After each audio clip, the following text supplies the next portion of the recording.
Tu veux des conseils pour bien dormir? Alors reste ici. Partie 2 de ma vidéo sur le sommeil, je suis médecin généraliste.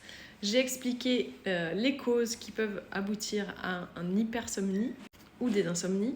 Donc qu'est-ce que tu peux faire pour traiter ça? Déjà, il faut rechercher une cause, que ça soit le stress, la dépression, des problèmes de thyroïde, une apnée du sommeil. Donc ça, c'est un test avec un médecin pneumologue qui se fait sur une nuit avec un appareil pour enregistrer ton sommeil et tes apnées.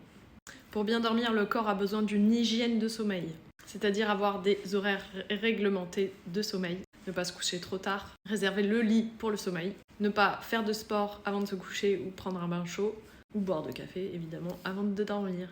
Ensuite, le corps a besoin la journée d'une stimulation lumineuse, il ne faut pas rester à l'intérieur dans le noir toute la journée, car le corps a besoin de son rythme circadien. Le rythme circadien, c'est quoi? C'est l'horloge biologique interne du corps.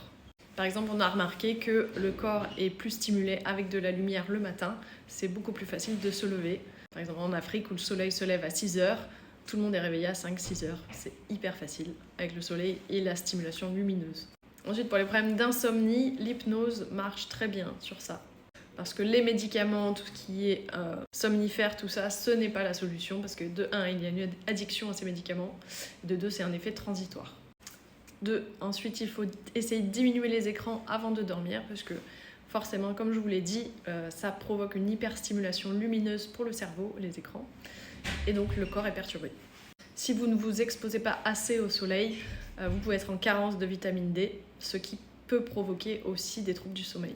Donc pensez à vous supplémenter et demandez à votre médecin.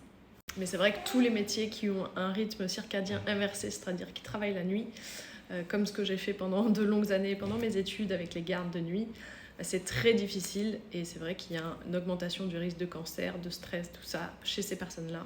Et c'est très difficile de retrouver un rythme ensuite de sommeil normal.